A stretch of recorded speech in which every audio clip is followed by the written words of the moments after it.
ফলে আমার ছেলেদের বা আমাদের যারা বাচ্চাগুলো কি হচ্ছে, মেধাগুলো অঙ্কুরেই বিনষ্ট হচ্ছে।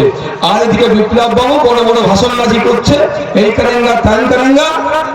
বিপ্লব বাবুর পরিবারের ছেলে মেয়েরা বেসরকারি স্কুলে গিয়ে পড়াশোনা করে প্রতিষ্ঠিত হয়ে যাচ্ছে।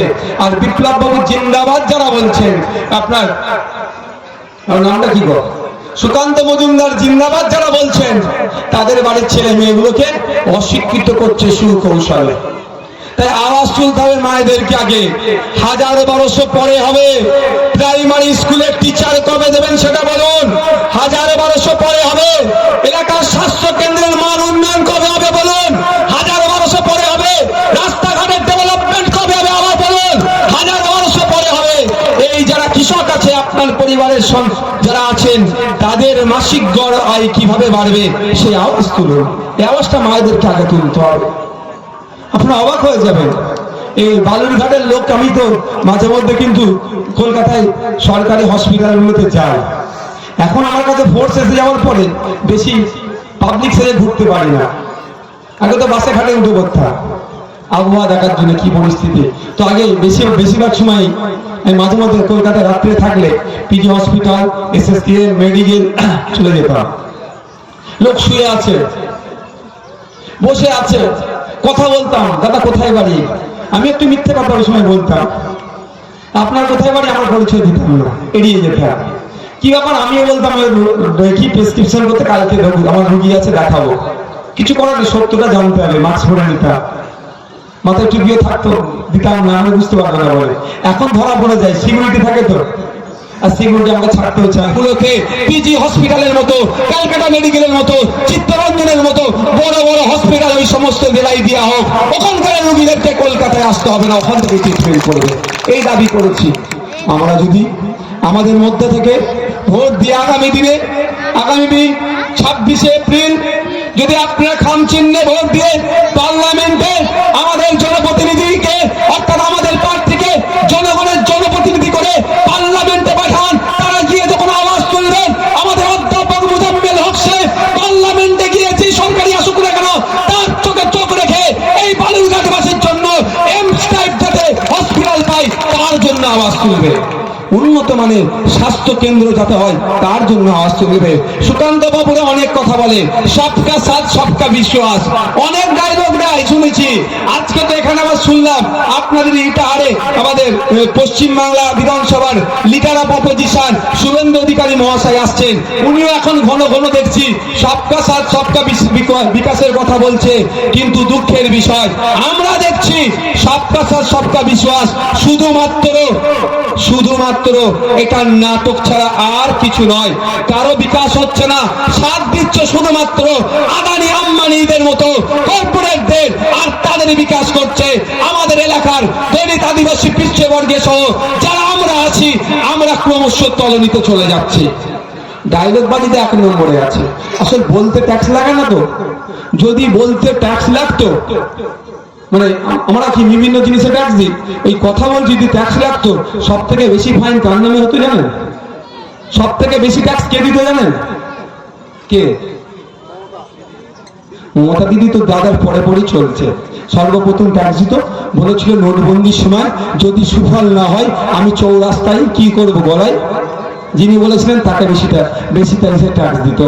যদি ধরা হতো, ট্যাক্স নেওয়ার ব্যবস্থা থাকতো, তাহলে ওই ব্যক্তিটা কি বলা হতো, যিনি বলেছিলেন বিদেশ থেকে কালো টাকা ফিরিয়ে নিয়েছে, অ্যাকাউন্টে 15 লক্ষ করে টাকা দেবো, যিনি বলেছিলেন বেকারত্ব ঘুচিয়ে দেবো, যিনি বলেছিলেন বছরে 2 কোটি চাকরি দেবো, তাইনি সব থেকে বেশি ট্যাক্স দিতেন। তারপরেই কে দিত? আমার রাজ্য ফার্স্ট থাকতো। যদি বলে রাজ্যের বেসিসে মুখ্যমন্ত্রীদের ট্যাক্সের ব্যাপারে যদি হতো, আমার রাজ্যের মাননীয় সর্বপ্রথম থাকতেন। ডবল চাকরি দেওয়ার কথা বলেছিল, কি হয়েছে? চাকরি দেখলেন, আজকে দেখেছেন তো কি ঘটনা ঘটেছে? প্রায় 26,000 চাকরি বাতিল হয়েছে। এবার বলুন, এর মধ্যে তো অনেকও তার মেধার ভিত্তিতে চাকরি পেয়েছিল।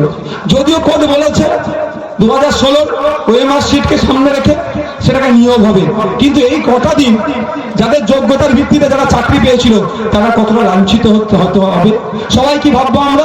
সবাই টাকা দিয়ে চাকরি করছে, পাচ্ছে না। পানীয় জলের সমস্যা নিয়ে অবরোধ, আমি আর গেলাম না। নাহলে হয়তো গিয়ে যদি যেই অবরোধ করুক না কেন, এটা একটু ভালোবাসা আমার প্রতি আছে, যদি বলতাম দাদা একটু প্রোগ্রাম আছে আমাকে ছেড়ে দিন, আমার ভরসা পশ্চিমবাংলার মানুষের প্রতি এটা আছে, অন্তত নওশাদ সিদ্দিকীকে রাস্তাটা ক্লিয়ার করে ছেড়ে দেবে, যে নওশাদ ভাই যাচ্ছে তাকে ছেড়ে দাও। কিন্তু আমি আর শুনে গেলাম না, যেই শুনলাম পানীয় জলের সমস্যার সমাধানের জন্য অবরোধ করেছে, আমি বললাম দাদা, আমার গাড়ি যারা ছিল বলছিল একটুখানি ভাইজান আপনি গিয়ে বলুন না, আমরা নামে যাব না। এই যে আন্দোলন, আমি এই আন্দোলনকে সমর্থন করি, আমি গাড়ি ঘুরিয়ে একটু দূর থেকে ঘুরে আসতে হলো। কিন্তু ভাবুন, দেশ স্বাধীন হয়েছে ৭৫ বছর হয়ে গেল, এখনো পশ্চিমবাংলার মানুষকে তার পানীয় জলের জন্য আন্দোলন করতে হয়েছে। তাহলে ভোটটা আমরা এতদিন কাদেরকে দিয়েছি? কাদের স্বার্থ চরিতার্থের জন্য দিয়েছি? আমার দাদুরা ভোট দিল, বাবারা ভোট দিয়েছে, এখন আমাদের সময় এসছে, আমাদের যদি আজকে পানীয় জলের জন্য রাস্তা অবরোধ করতে হয়, তাহলে আমাদের পরের প্রজন্মদের কি অবস্থা হবে ভাবুন। তাই সময় এসেছে, কাকে কান নিয়ে চলে গেছে বলে কাকের দিকে তাকানোর প্রয়োজন নাই, নিজের কানটার দিকে দেখুন, চোখ কান খুলে রাখুন, আগামী দিন কোনো কথা চলবে না, খাম চিহ্নে ভোট দিয়ে পার্লামেন্টে পাঠান, পানীয় জলের সমস্যা থেকে সমস্ত বিষয় সেখানে সোচ্চার হবে। ভাবতে পেরেছেন কোন রাজ্যে কোন দেশে আমরা বসবাস করছি? আমাদের এটা আফ্রিকা নাকি? আফ্রিকাতে, আফ্রিকা মহাদেশের এমনও দেশ আছে, আমার ইন্ডিয়ান এম্বাসি আছে জানেন তো, আফ্রিকা মহাদেশে অনেক দেশই আছে, তারা যখন দূর থেকে গিয়ে পানি নিয়ে আসতে হয় তাদেরকে, আমাদের সিআইএসএফ আমাদের ইউনিটি, আমার সাথে যারা ডিউটি থাকে তাদের মধ্যেও কয়েকজন ওখানে ডিউটি করেছে, বলছে এমনি সময় আমরা নিরাপত্তার জন্য যতটা না সাজগোজ করে বার হয়, তার থেকে বেশি যখন পানি আনতে যাই, এই গ্যালন মানে বড় বড় ট্রাক নিয়ে, সামনে AK-47 নিয়ে একজন আর পিছনে একজন, বাকি তো আছেই, মানে কি পানি যে কোনো সময় লুট হয়ে যেতে পারে। আফ্রিকা মহাদেশে গুলো হয়, আমাদের পশ্চিমবাংলা ইন্ডিয়াতে না হওয়া কি সম্ভব হয়? তাহলে আমরা তাদেরকে ভোট দিচ্ছি। আমি অনুরোধ করব, তৃণমূলের ভোট চাওয়ার কোনো জায়গা নেই, শুধুমাত্র কি বিজেপি এসে যাবে, এটা ছাড়া আর কোনো ইস্যু আছে যে ইস্যুটাকে সামনে রেখে বলবে ভোটটা আমাদের দিন? এই যে আমাদের এখানে অনেক সিভিকের ভাইরা ডিউটি করে, কম খাটাই তাদেরকে ভাই, কনস্টেবলের থেকে কোন অংশে কম খাটাই না, ৯,০০০ টাকা মাইন, চিৎকার করে করে করে করে করে চিৎকার করে বিধানসভার মধ্যে বিধানসভার বাইরে চিৎকার করে করে এক বিদায় লিখি। এবারে কিন্তু মাইনে বাড়াতে বাধ্য করেছি মমতা ব্যানার্জিকে। যদি পার্লামেন্টে আমাদের যাই, আমাদের আরো ২-১০টা বাড়ে, তাহলে যে সমস্যাগুলো আছে সমাধানের জন্য চিৎকারটা আমরা কি বেশি করতে পারবো। তাই বন্ধুগণ, তৃণমূলের ভোট চাওয়ার কোনো জায়গা নেই, শুধু বিজেপির ভয় দেখানো ছাড়া। এটাও ঘটছে, আপনারা খোঁজ নিয়ে দেখুন, রাতের অন্ধকারে না তৃণমূলের ছেলেরা বিজেপির পতাকা লাগিয়ে দিচ্ছে, কারণ কি আপনাকে বেশি ভয় পাওয়ানোর জন্য, বুঝতে পারছেন? আর যারা তৃণমূলের অত্যাচারের হাত থেকে বাঁচার জন্য ভাবছে বড় ফুলকে ভোট দিলে তৃণমূলকে জব্দ করা যাবে, অত্যাচার বন্ধ হবে, তারা কিন্তু দিনের মানে জেগে ঘুমাচ্ছে।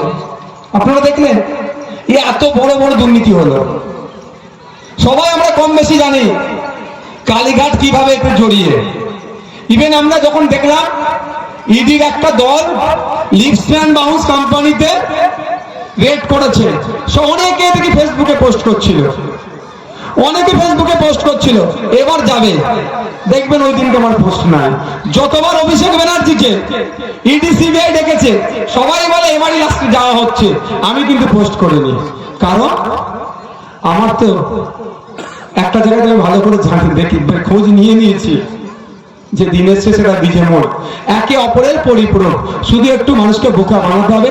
যখন মানুষ এদের খেলা ধরে ফেলছে একবার করে ডাকবো, কিছুক্ষণ বসে চাটা খাইয়ে ছেড়ে দেবো, আর বাইরে বেরিয়ে বড় বড় ডায়লগ বাজি করবে, ভাই আমি সরকারি কর্মচারী, আমার এই সমস্যা, আমি মহিলা, আমি পুরুষ, আমি ছাত্র, আমি যুবক, আমার এই সমস্যা, সবাই যদি আমরা বলি, ১৬ লক্ষ মানুষ গিয়ে যদি বলি, তাহলে না বলার ধৈর্য আমাদের থাকবে, না পার্লামেন্টে যারা থাকবে তাদের ধৈর্য থাকবে, সম্ভব নয়।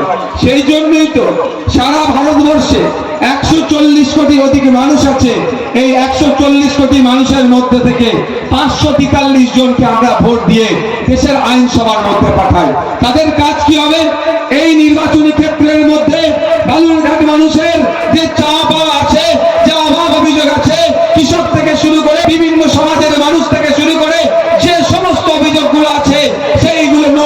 করবে পার্লামেন্টে গিয়ে কনসার্ন ডিপার্টমেন্টাল মিনিস্টারের মাধ্যমে, সেখানে যারা ক্ষমতায় থাকবে তাদের কাছে জানানো, আর ক্ষমতাসীন দলের কাজ হবে